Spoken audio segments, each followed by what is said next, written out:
Hello guys, good afternoon. So we are here now live at our studio. It's the Global TV Network, and I hope you are there watching. So today we have a very special guest. It's going to be a testimonial episode. So this is one of our readers of our books, and at the same time, follower of our show. No, so this person is very close to my heart.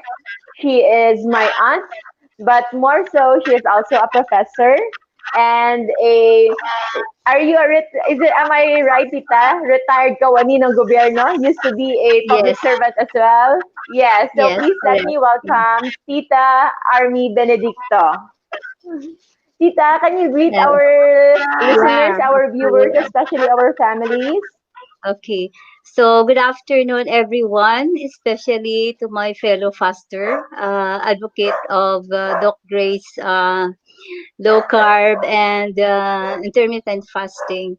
Actually, she is really a grace from God because siya lang gid ni ang naka-open nakasabat sang ansang pamangkot ko nga dugay lang na akong ginapangitaan sang sabat, no.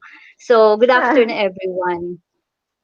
Okay, so for those of you who are not Ilonggo speakers, so we will talk in Ilonggo, in Tagalog, and in English so that everybody can understand. But if you have comments, if you have anything that you want to clarify, please feel free to put in your comments, your questions in our comment section so that we can address them. Hello po, Inay Ara. So, Miss Ara Aguila, wife of Sir Dave, founder of LCIF, one of the pioneers here in the Philippines. Hello po. Thank you so much for watching. I feel so honored for you to be here. So, to start, Tita Army is, how old are you na ngayon, Tita? Wow, I'm proud to be 66 right now. Wow, I'm 66 66 and years still old. very beautiful and stunning, no? So, Tita, Thank hello, you. Ma'am Regina. So, Tita Army is, I thank you po for sharing, Inayara. So, Tita Army is actually known to have diagnosed na merong hypertension 9 years ago. So, it was already 9 years ago nung nauna siyang nakita ng hypertension. So, you were then 57 years old, Tita, di ba? Yes, yes, yes. Yes. That was And right. I Yeah. know, yes, and I know you are one of the healthy conscious. Hindi ka yung, like, ako personally, a few years ago, I was very, very unhealthy. Like, kumakain ng lechon every week at least, no? At may kasamang rice with soft drinks. At halos walang food na, walang mealtime na walang dessert. Usually, merong dessert talaga. But with you, I know you are one of the conscious ones. Hindi ka ba, mahilig ka rin ba sa sweets or ano? Ano bang lifestyle mo noon? Actually, I also eat sweets, no, before. And ang hindi ko lang gusto kainin kasi sinasabi noon na pag kumakain ka ng fats, tataas yung blood pressure mo. So, with Yes. the condition that I have before, so wala ako talaga kumakain. Hindi ako talaga kumakain ng ng Kumakain ng mga pork. pork. Oo, yan. Okay. So, how Even long butter po? I refuse na Oh, So, okay, okay. tapos mahilig ako talaga. I'm really mahilig sa organic foods, no? Mga vegetables, Okay. especially vegetables. Vegetable eater Ah, talaga ako. Tapos, so practically, I avoid to eat meat, red meat. Though, ang kinakain ko na white meat, yung chicken ano ba yun? Free range walang chicken. skin. Chicken, yes. Oh, okay, okay. Pero hindi ako talaga kumakain ng lechon, kasi, sometimes Kasi yun yung nag-cheat turo ako. before eh. Yun, Yun yung turo sabi before, nila, di ba?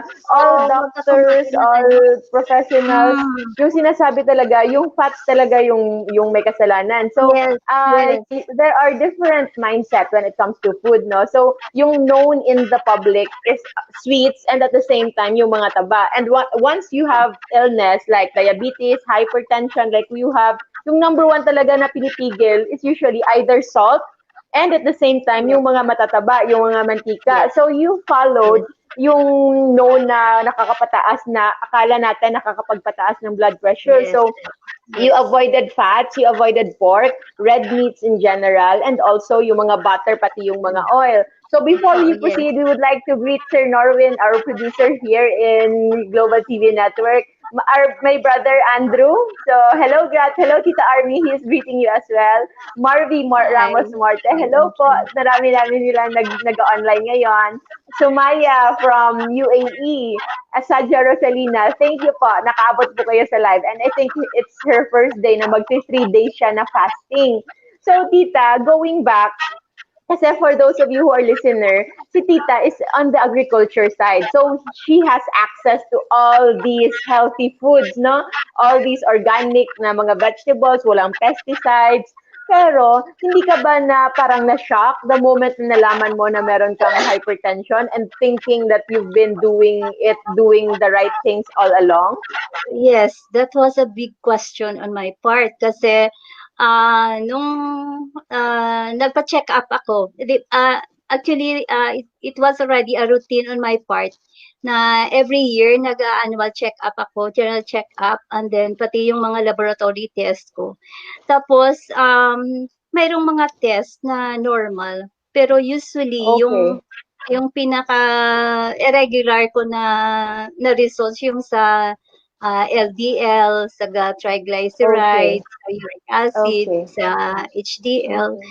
So, lahat yun mga borderline. Tapos, there was a time na, I think last year, nagtanong ako sa doktor ko. Sabi ko, Doc, is it possible na kahit ibang mga there was an improvement a bit no on my I Okay. think LDL yun.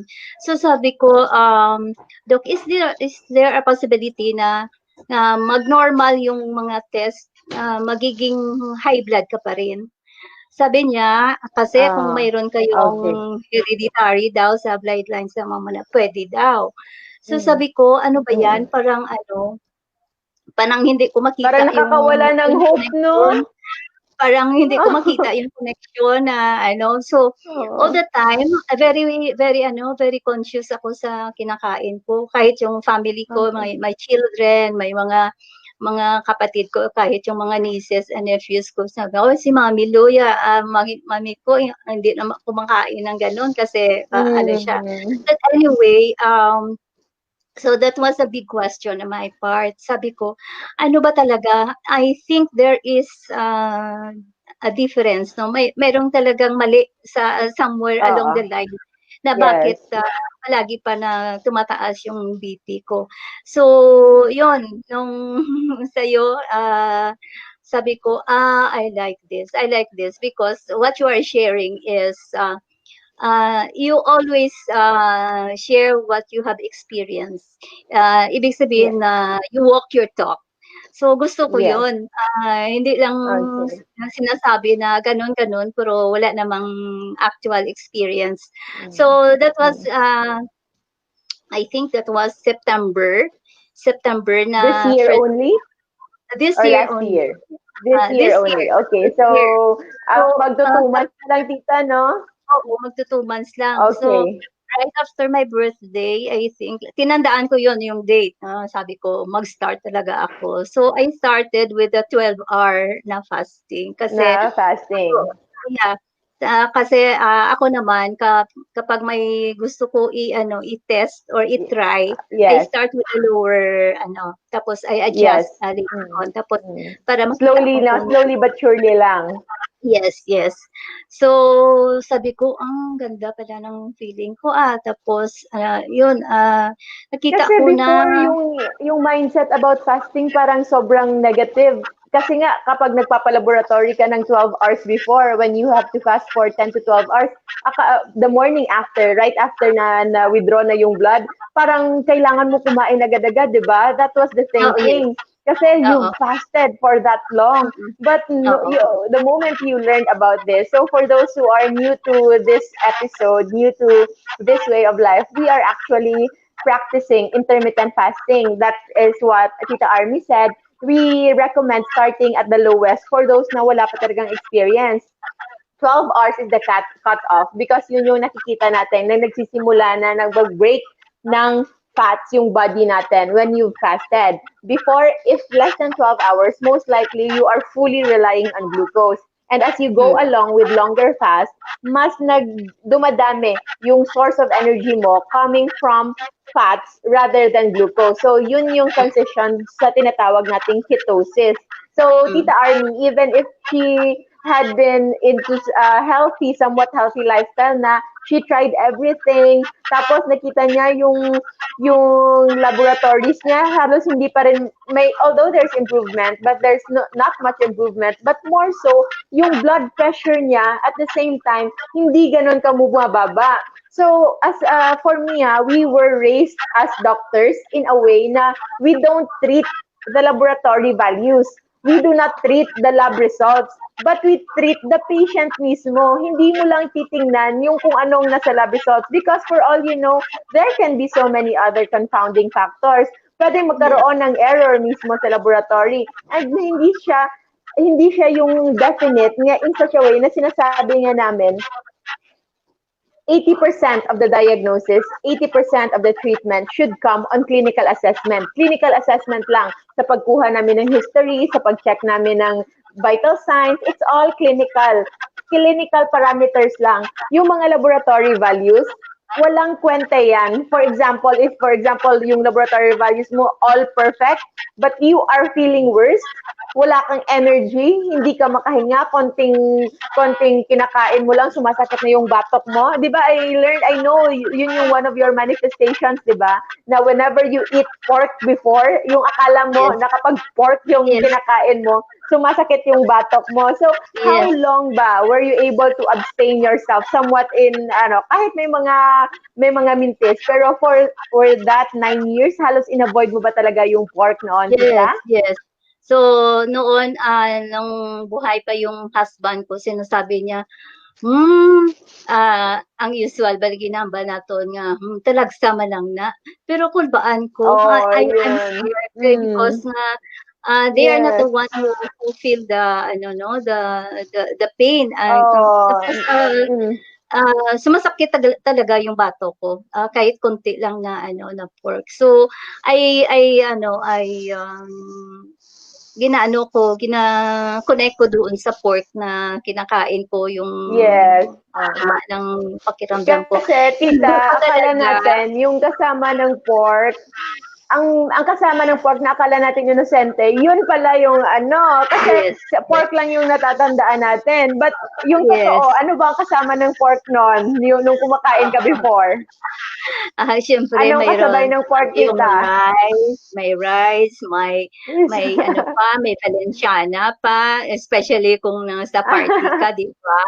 So, I didn't know about that, na it's the carbohydrates that we eat ang trigger talaga ng natin.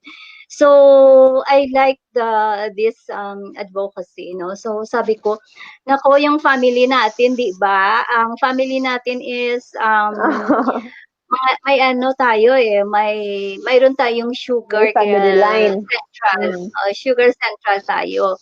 Yung pinoproduce natin na sugar, mga kedanless. So hindi mapakinabangan, pero nagkasakit tayo doon. Tapos we have also this high blood na namana sa mga parents natin. So sa mother side ko, sa ni Mami, talagang may line of diabetes, diabetic talaga ang family. Tapos on my father's side, yun ang sa high blood pressure. So sabi ko, nako, alam mo, Doc Grace, talagang takot ako pumunta sa ospital. Yun ang totoo. Takot pa rin ako sa blood. Kaya as much as possible gusto ko I'm really in a good health, no. Ayaw ko talaga pumasok doon sa big Yes. house na 'yon. So, 'yun, I try to be conscious with my health and I try to Mhm. avoid before those things, mga fats, mga oil na 'yan. Kasi 'yun ang na-brainwash sa mind ko na sa atin siguro mostly of us na brainwash tayo na ang Yes. culprit ng Mm. high blood, ng diabetes is the sugar and mga fats, no? Yun ang sinasabi sa atin. Di Yes. natin pala nalaman na yung carbohydrates which we love to eat. I'm a lover of pasta. I love to eat palabok. Yeah, same here. I love to eat the tuna pasta of one of the good restaurant here in Bacolod. I love to eat a lot of pastas. Basta gusto ko pasta and I like Mm. curd, I like Mm. root crops. Yun ang mga gusto ko. So yun pala, sila Mm. yung mga ano, yung mga hindi Culprit. maganda, mga culprit na nagbibigay ng Mm. illness sa atin. So salamat na Yes. nandito ako ngayon.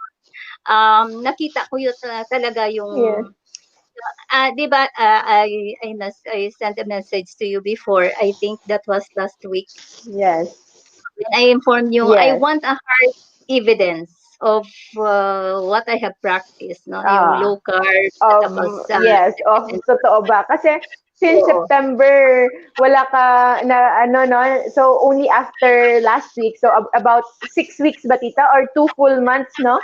Na two you full are months. into fasting and at the same Yes, time yes, na oo. naglo-low carb na din.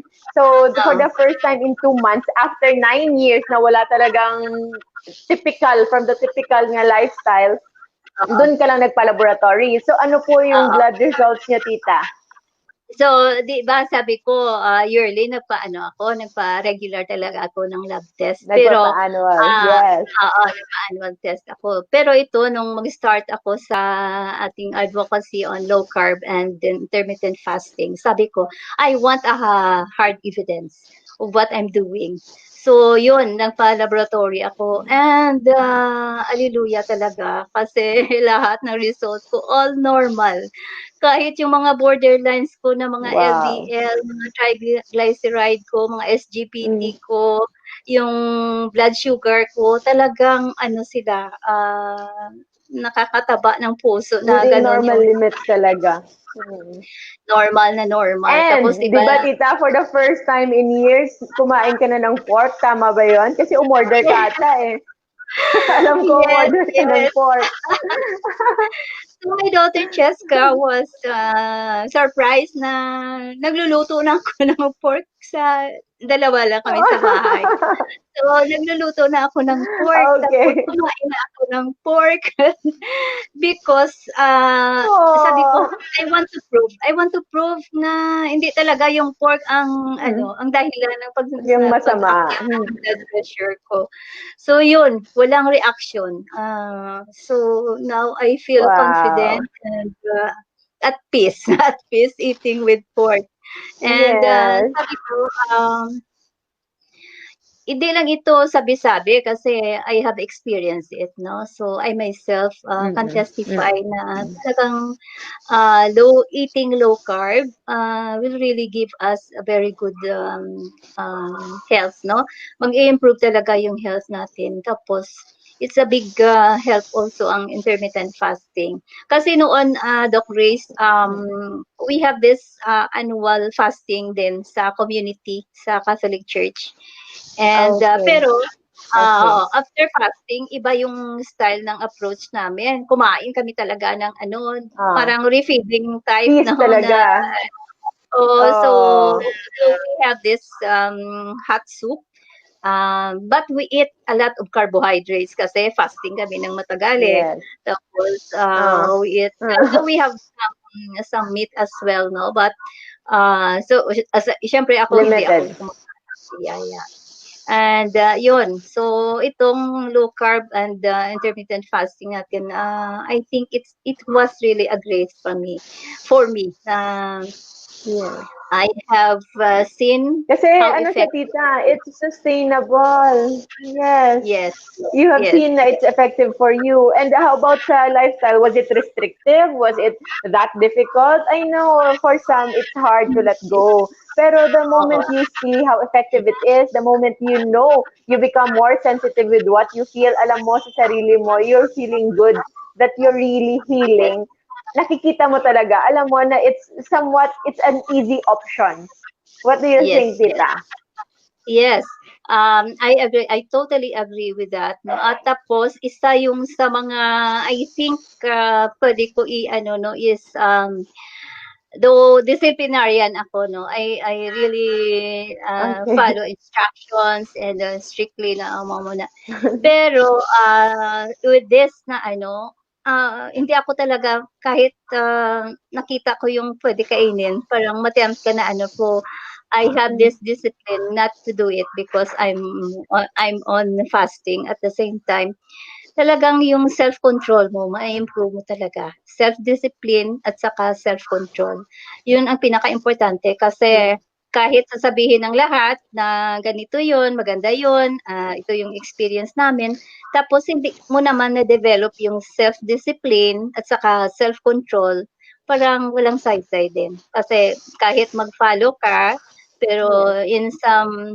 in mayroon ka ring tendency to to Mm. go no beyond the ano na gumawa ka ng hindi mo na control yung self mo kasi nakita mo na yung Yes. effect tapos yun pang gagawin mo so parang walang saysay yung mga efforts mo. Yes. Mm. It's also a matter of commitment. So if I think for me, if you have to sum up the journey, it will start first with realizing that you need to improve something. The moment you realize that what you are doing now is not really all good, so something is wrong, something needs to change. And then the next Yeah. part would be open-mindedness. You have to be open, especially with this way of life na hindi siya yung ina-advocate ng karamihan. But we believe, no, us na practitioners of this way of life, we really believe na it's sooner or later, it's going to be the known trend. It's going to Yes. be the known popular trend. It's Yes. only a matter of Yes. time. But we may be Yeah. 20, 30 minutes too late already by then. Baka by the time that it happens, too late na. Meron na tayong mga illness na irreversible na hindi na talaga maka-go beyond. It's like going to point of no return. So I really commend Tita Army because even if sinasabi kasi nila kapag nagkakaedad ka na, you are already an old dog, you who cannot learn anything anymore, especially if yun yung mindset, di ba? Yung takot na takot tayo sa taba, takot na takot tayo sa sa baboy, takot tayo sa ulam, takot tayo sa red meat kasi yun yung sinasabi, takot tayo sa asin kasi yun yung sinasabi na yun yung punot dulo ng lahat. But I really commend Tita Army for being open-minded enough, no, to read the books, to know the benefits, and to try it herself if it really works. And evidence-based ba? Kasi nga, she's a professor, so hindi pwedeng hanggang kwento-kwento lang, hanggang hearsay lang, hanggang basta-basta sabi-sabi lang. She has to try it herself, and she put it in such a way na evidence-based, na nagpa-laboratory talaga siya. Only after 2 months of this way of life na for the first time in 9 years na kumakain siya ng baboy as she wish, as she pleases, no? And yet, for the first time, normal blood pressure, everything feeling good, and looking even greater, tita. Hindi na tayo nagkita since pandemic, but you look way, way, way younger than I last see you. Thank And you. then, Thank and you. of course, we have that laboratory results to prove it. I saw the pictures of the laboratory that she took. Everything is within normal limits, even the LDL. Kasi yung LDL, sometimes we have this parang window na we have allowable na more than the normal people na mga LDL, it's somewhat elevated for those going into low carb, especially na fat adapted na. Kasi when you are fat adapted, you are no longer dependent on glucose as a source of energy. So this is somewhat understandable when your LDL is elevated kasi yun yung easy, nagiging easy utility of energy mo na. But triglycerides, as much as possible, it should be kept low. And I'm so proud of you kasi lahat ng yon all in check, all within normal limits.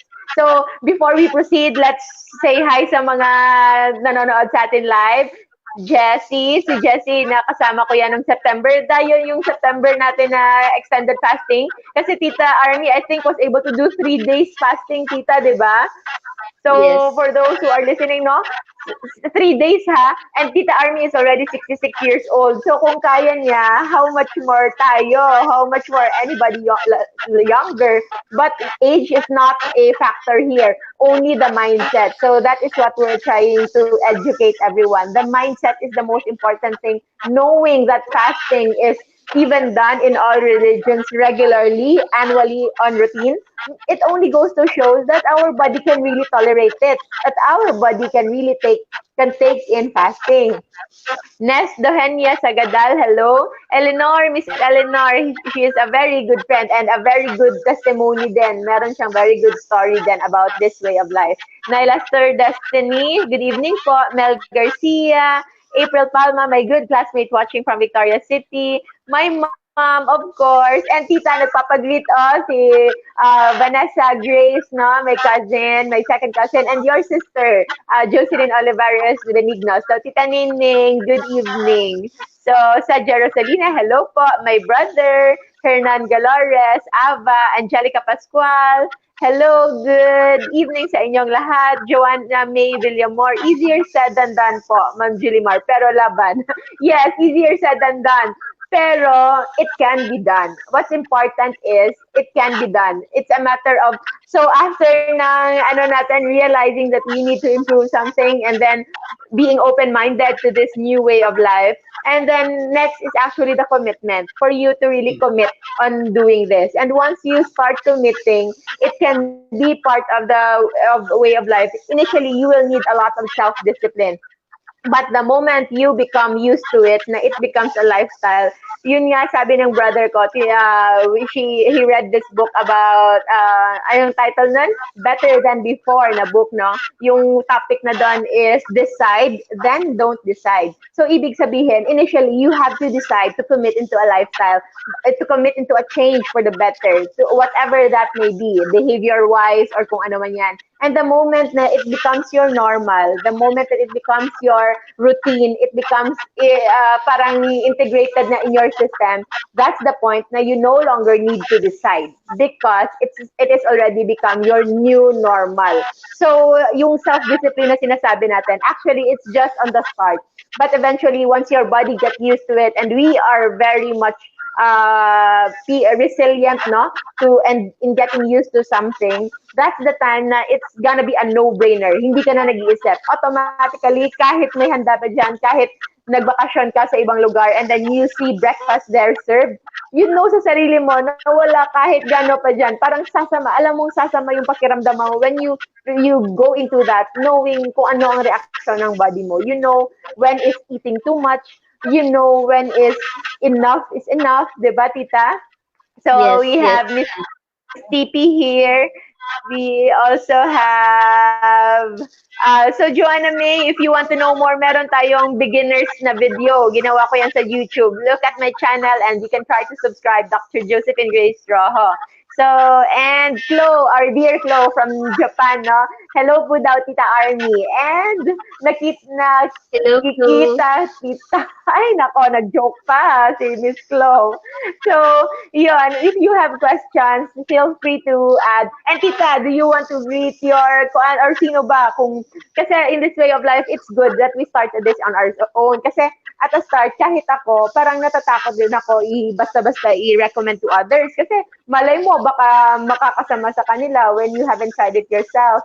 But since I started this, although it was the first time, but sinama ko talaga si Maming kasi at naniniwala siya sa akin based on research only when we first tried fasting. So it was a 4.5 days and good thing the results were okay, and we are almost 2 years now in this way of life. And hindi magiging enough. The moment you've seen the benefits on yourself, you know it's going to be selfish if you are not going to help others, if you are not going to at least man lang no try to influence or try to educate, especially yung loved ones natin. So tita, sa mga loved ones natin, may masasabi ka ba? Ano ba, do you have anything that you wish to impart to them? It's free, feel free to say. Kung meron kang gustong i-mention dyan, mention mo na at saka panood natin sa kanila Okay. yung replay if they're not on live. Okay.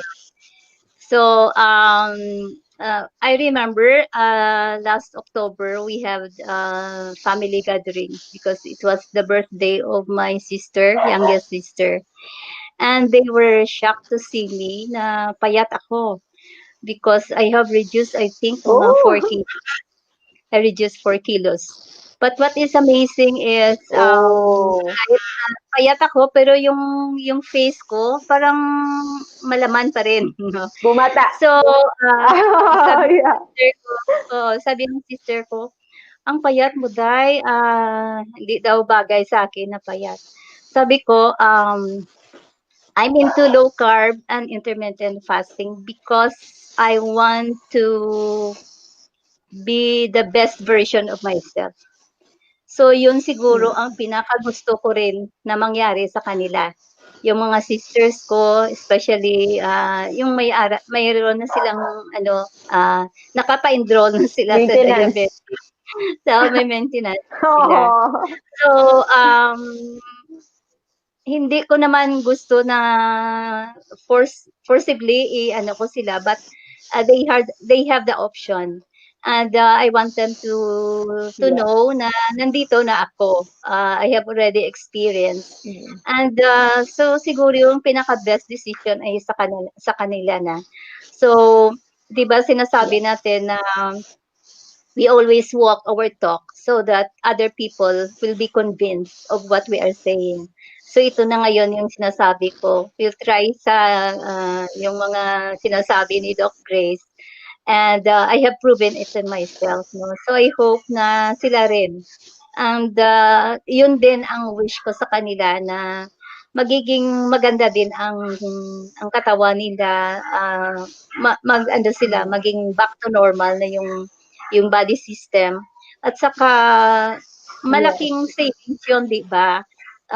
Kapag wala ka ng maintenance, wala ka ng mga wino-worry Yes. about your Oo.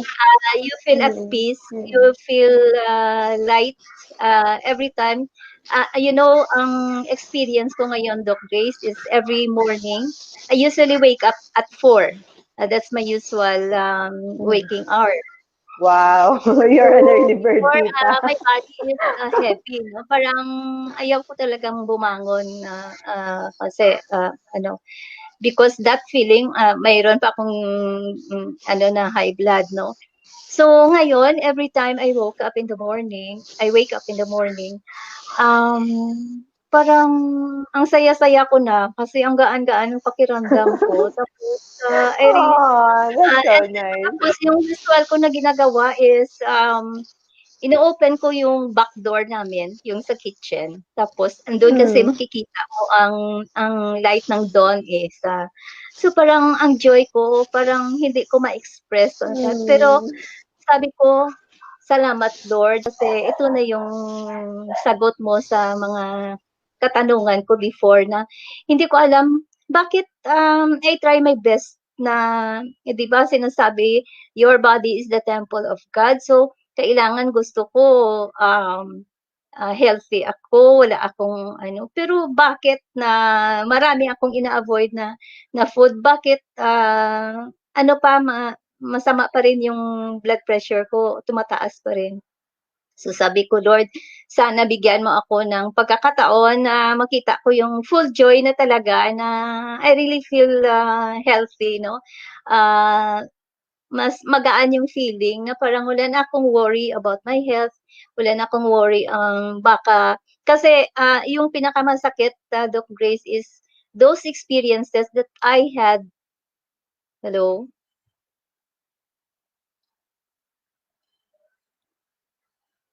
Hello, the Grace.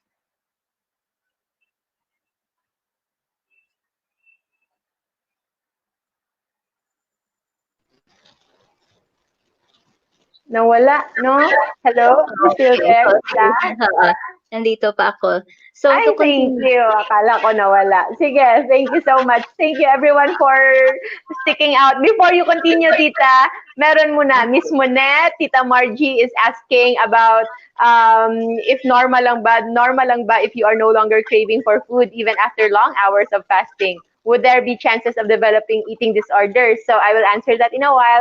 And our beloved Tintin, so proud of you, mommy. Beautiful inside and out. So si Tintin nagpaano talaga. Thank you, Tin. Flo, I have convinced my mama to do low carb. So true, walk the talk. I'm so proud of you. No, as if no, yung something good about this lifestyle is once you know about it, you become an expert to it talaga. Hindi siya kailangan ng sobra-sobrang like years of experience. And that is something that although people are asking me, but I just said that just read the book and you can own it. Whatever knowledge is there, you can own it and you can walk the talk. And I encourage you to do the same. Become an advocate mismo, and you can inspire others. You can let them see kung anong effect sa'yo. And people will just eventually listen. Kahit pa for the first time, medyo resistant, just remember, all of us, the first time we heard it, merong somewhat resistance dyan, kahit may doubt.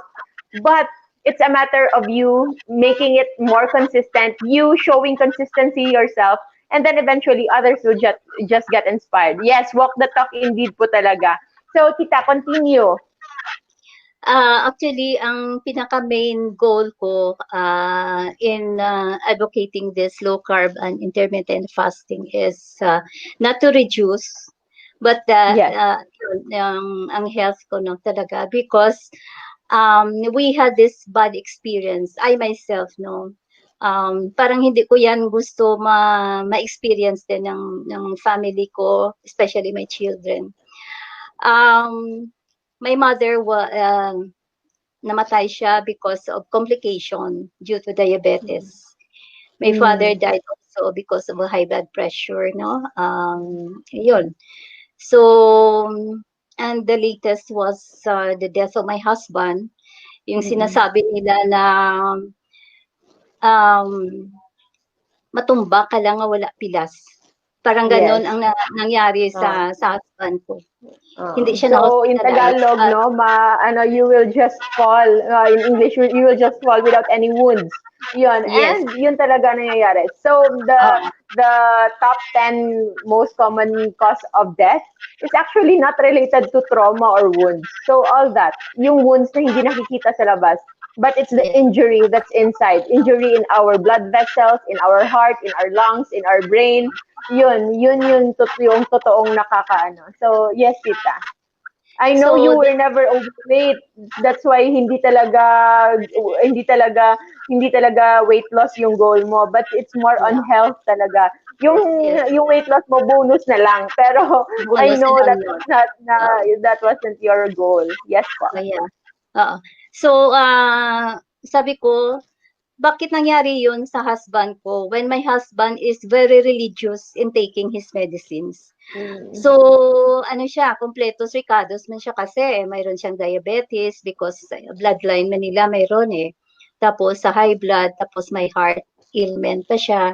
So, parang ganon. So, nang mangyari yan sa kanya, na namatay siya na few hours nag-uusap pa kami on sa phone. Tapos pagdating ko sa bahay, yun na ang nangyari, wala na siya.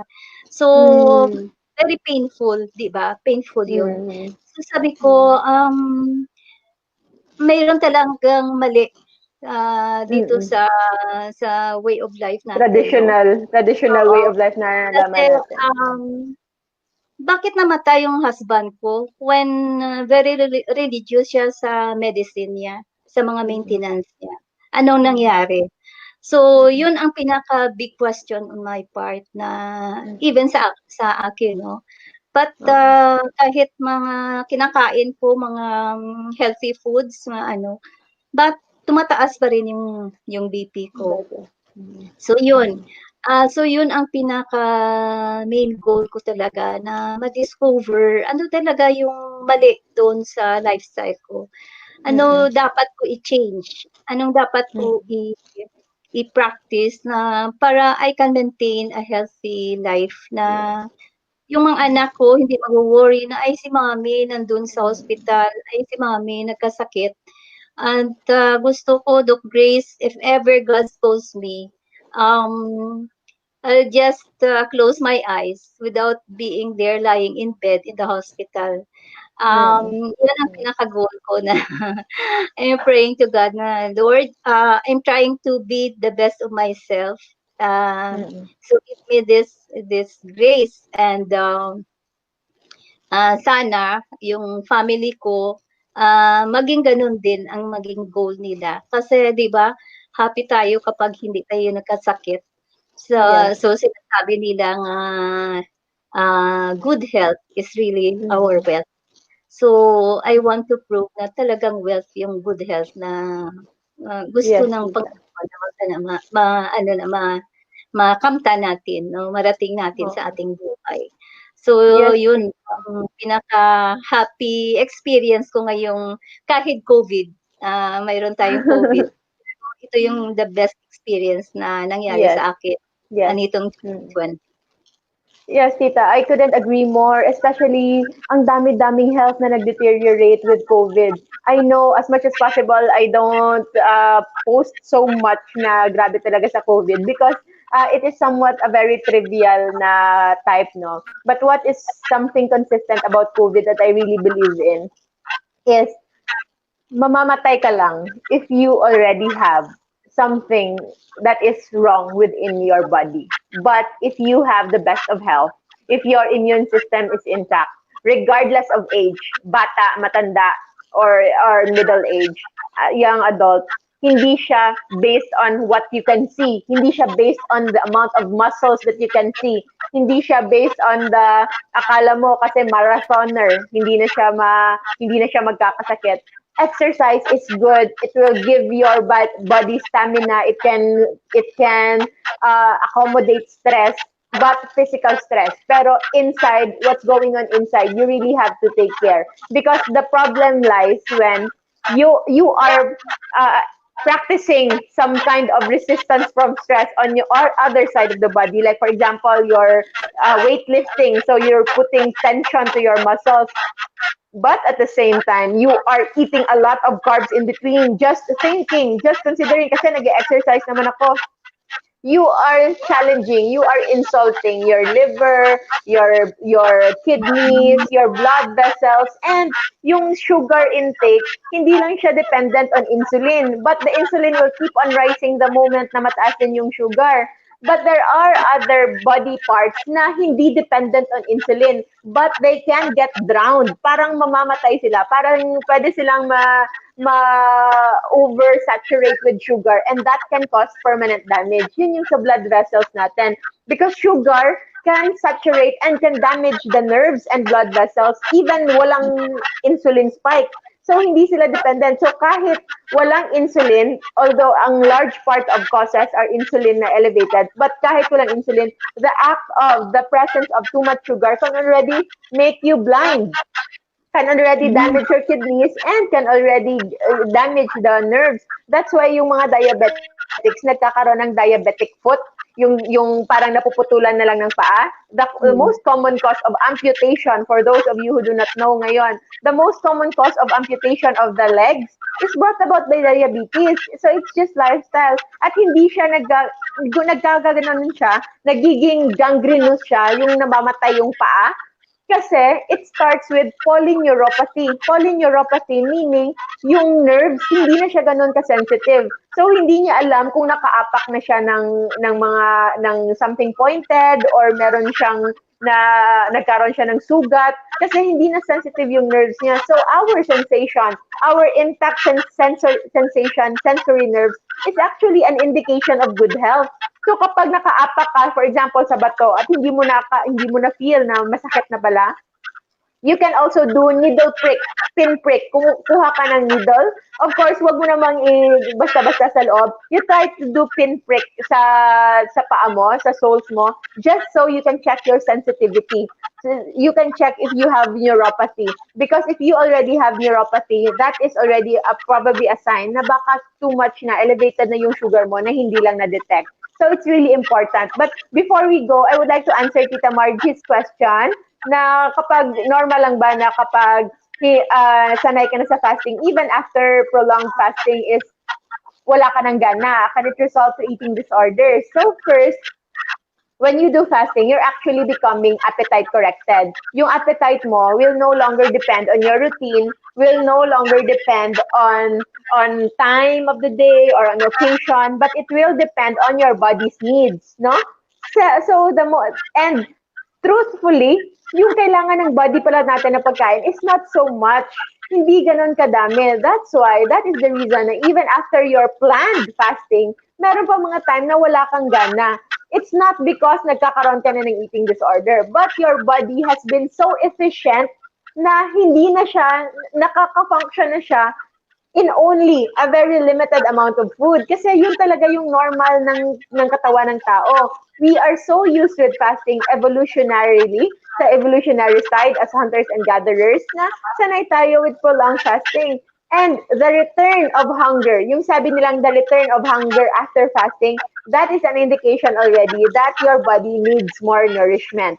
And as per eating disorder, that is also the reason why this is intermittent fasting, especially the incorporation of fasting, is only recommended for adults na hindi pa mga younger ones. Kasi although there are a lot of younger children, marami na ngayong childhood obesity, mga bata that can benefit from fasting, but it shouldn't be done forcibly on them.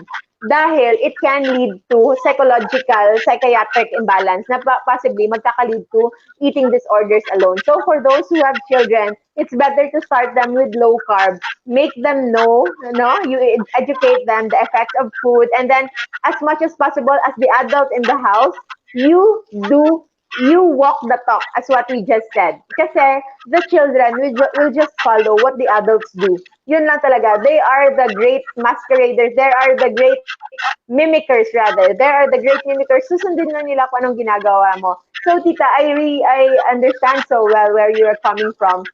Especially na akala natin we're already doomed kasi nga family-wise, you know, my dad, si Papa, namatay siya with complications of diabetes at the age of only 55 years old, so very young. So akala natin it's all familial. At as what you said, your doctor said na sinabi sa'yo na pwedeng maging abnormal yung lab results mo, but yung BP mo pwede mataas na din kasi familial. Before I can say I must have believed that at one point, but knowing what we know now, familial, it's not really 100% genetics. It's more on familial because of family habits, family lifestyle, because families always stay together, always eat together, same grocery, same patterns of living. That's why it becomes familial. But you know now, for example, you'll know that it's really not true. Kasi kapag ang mga siblings, nagka-kanya-kanya ng lifestyle, and then, for example, you during your mini reunion last October, you know that it's not really familial because you've reversed your hypertension just by lifestyle alone. And yung sinasabi mong about your face na hindi na mamayat, hindi parang kahit you've lost weight, but your face still looks full, no? Parang healthy pa din. Kasi it is a process of autophagy. Yung autophagy, yung paglo-lose weight mo, initial lang yan na yung skin maglo-lose. But eventually it will pick up. No, it will hindi siya magsasagi, hindi siya magaganyan because autophagy, it will make the elasticity of your skin can even improve. So it's very very visible on your side. And can you tell us more? Di ba you mentioned about your gray hair? Para naman merong ma-inspire dyan. Baka merong nagbibili na ng gray hair na dyan. What did you notice about your gray hair? Okay, I was really amazed kasi actually nag-start na ko dye this pandemic last May because I was shocked to see in the mirror na parang dungan ba? Parang marami Sabay-sabay. Sabay-sabay sabay-sabay silang lumabas. lumabas yung white hair ko. Sabi ko, "Oh, ano ba 'to?" So, unexpectedly, iyon ang nakita ko sa ano, sa one morning ng mag-ano, During tumingin ako sa pandemic. hair. Mm. So, sabi ko, so I will start dyeing my hair. So, sabi ko yun. And then, 'di ba nag-ano ko, join ako sa low carb this September. Pero I Yes. was amazed na nitong ano, I think 2 weeks ago ba yung sinabi ko sa inyo? Yes. Mm. Yung pinaano ko yung hair ko, parang yung may mga white hair pa rin, pero mga Yes. maliliit sila tapos nasapawan sila ng mga new growth hair na black. Tapos ang New growth na dami-dami black. oo, Wow! ang dami nila. Tapos, sabi ko, "Oh, ano ba 'to?" Amazing! Sabi ko, "Ano ba 'to? Is it yun na nag-ano ko, nag-message ko sa'yo. Sabi ko, "Ano ba 'to? Effect ba 'to ng lifestyle ko ngayon na ginagawa na parang kung sa mga young people, parang may mga baby hair pa ako na tumutubo dun sa ano, Oh! so Wait lang dumami pa. yata, Okay. ang dami-dami hanggang ngayon, Lizzie, come, Lizzie, come. so yun, so I hope na totally mawala yung gray hair ko, kasi marami ng black hair na nag-ano, na tumutubo. Ang dami-dami talaga. Na So, tumutubo. So, it's really a very good hope, no? Kasi mm, akala natin, once you start growing gray hair, forever na siya at hihintayin mo na lang talaga na magiging puti na lang lahat. So, mm. amazing. I've heard a lot of that, no? But it's the first time that I've seen it na sa first hand, nakilala ko talaga. And ngayon, tita, you are really, really looking very, very younger. So, my friend April said, how about Hilab Doc? My father experiencing quite some time, my mother also. What should be the alternative foods or what to do? I'm not sure. Anong hilab, tita? Hilab? Anong hilab? Parang may hunger, Sakit? may Parang pain? Hunger pangs. parang Okay. hunger Parang pangs. sa sikmura. Parang Oo, sakit sa hunger pangs. sikmura. Parang usually Oo. like na-associate with sobrang gutom or hyperacidity, no? Yes. So, Okay. So, that hunger pangs is just a start.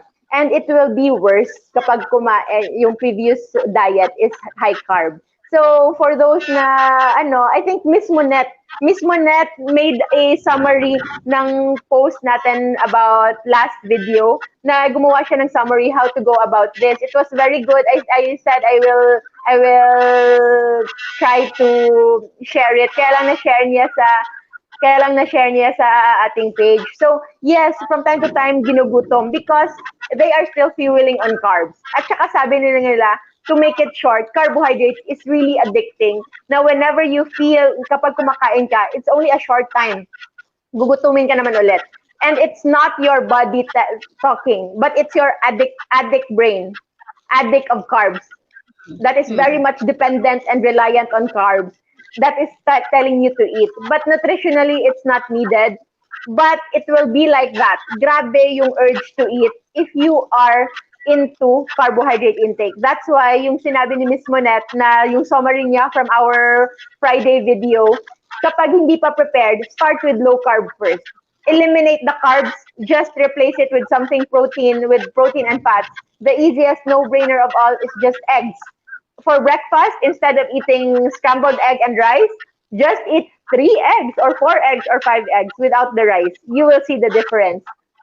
If you don't do that, you'll never get out of being dependent on carbohydrates, on being dependent of sugar, at hindi talaga yan mawala. So I'm so happy that my brother Alvin is watching right now and live here. Hello, Fave Eldest Kuya, Fave brother-in-law together. Oh, of course. Nandyan yung lahat ng favorite ko sa buhay. Magkasama sila ngayon. So hello all of you, Mr. and Mrs. Chu, my sister, my brother-in-law Ken, and my brother Alvin. I'm so happy. I'm so excited to be able to see him soon. So, yun. And Miss Eleanor, di ba, sobrang wow talaga. And for those, speaking of mga malulusog na face, tita, because I grew up talaga hating my face kasi sobrang laki ng mukha ko.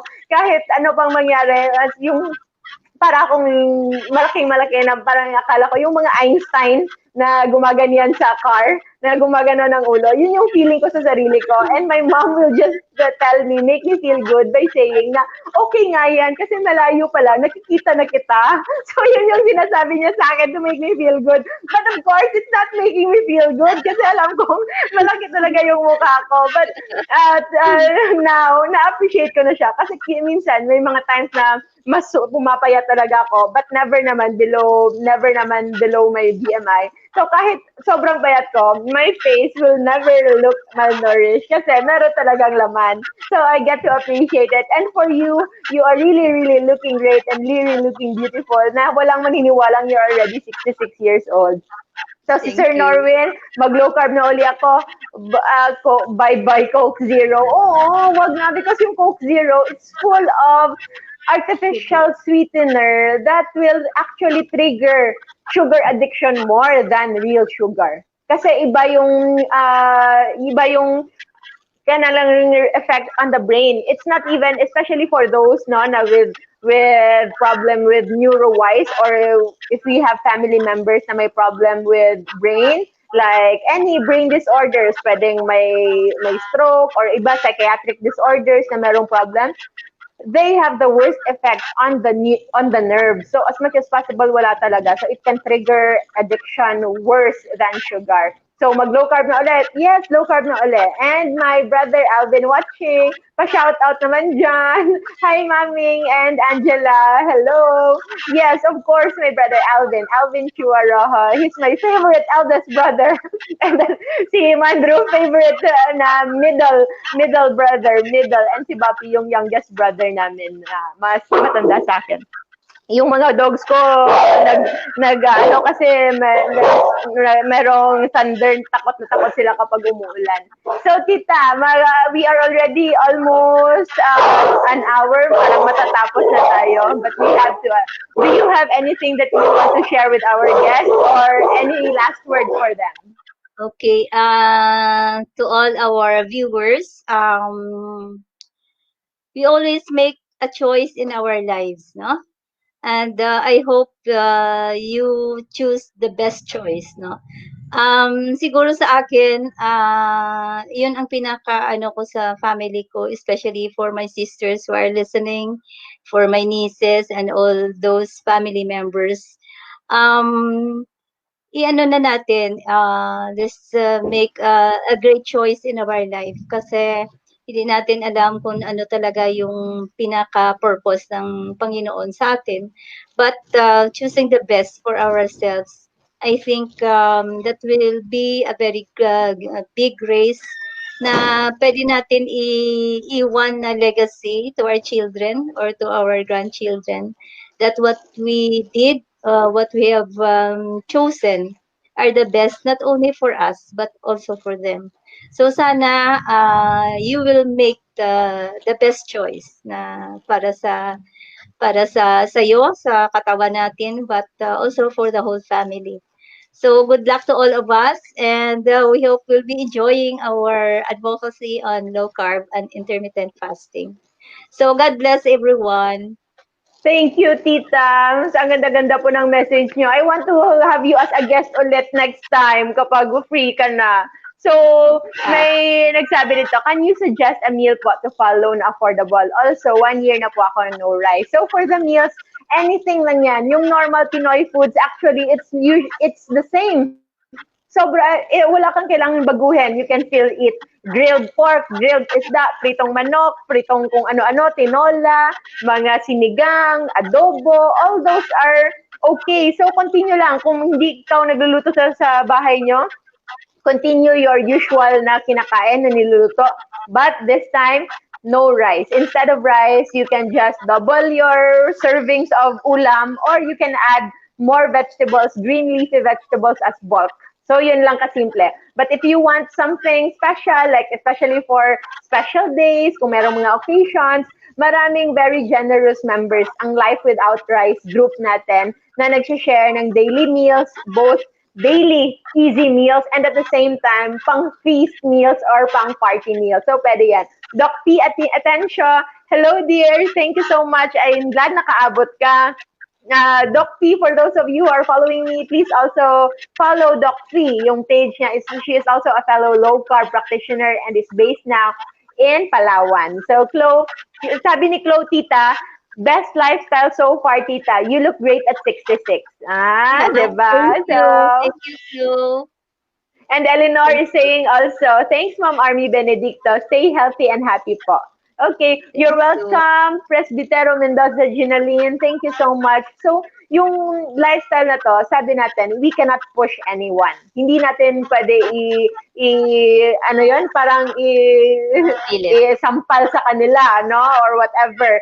But it is something that we can live on our own and hopefully keep on doing our part to keep on sharing, inspiring others. Eventually, they will listen, especially those loved ones na alam nila na wala tayong ulterior motive. Kasi kung totoo natin silang hindi mahal, the moment we stop talking to them about this way of life, meaning, nag-give up na tayo. Meaning yan, wala na tayong pakialam. Bahala ka na kung anong mangyari sa'yo. Tatanggapin ko na lang that it's gonna be the end of you anytime soon. But as we continue to do this, as we keep on reminding others for our families who are listening and medyo doubtful pa in this way of life, know that we do this because we care about you. So, yun po. So, Doc Tia Tencho is saying, you look so young and happy po, tita. Yun ang pinakamahalaga sa lahat. So, that is really, really good. And I'm so sorry to say this, but we are already past our 1 hour time. We will still have a lot to tackle on, maybe on another episode next Friday. For those of you na medyo nabitin, stay tuned, watch our episode this coming Friday. Get ready with your questions. And at the same time, follow my page, Dr. Josephine Grace Chuarojo. You are also free to join our Facebook pages. For food inspirations, we have Life Without Rice, and for fasting motivations, currently we are doing ADF, no? Alternate Day Fasting, November. So it's already ninth day that we are doing this. So thank you so much. You are free to join low carb feasting and fasting community. And hi, Sir PJ Mallorca. So for those who are ordering books, I usually give this. This is a green list.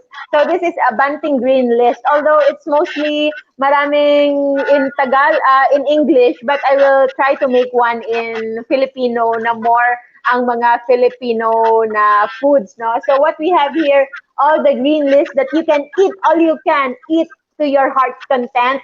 So the animal proteins, all meat, what kind of dairies are good, what kind of fats are good, anong pwedeng mga oily na mantikain, the flavorings and condiments, ano rin pwede, nuts and seeds, the sweeteners that are approved, and the kinds of vegetables that we can have. So these ones, I will give sa mga nag-order ng books kasi nawala. I used to have this since last year, kaya lang nawala and ngayon lang ako nakapaglinis ng konti na nakita ko na sila. So I will give you this and you should, it's also searchable in Google. So we have this nilalagay namin sa dining table or sa kitchen kapag basta nakikita namin all the time.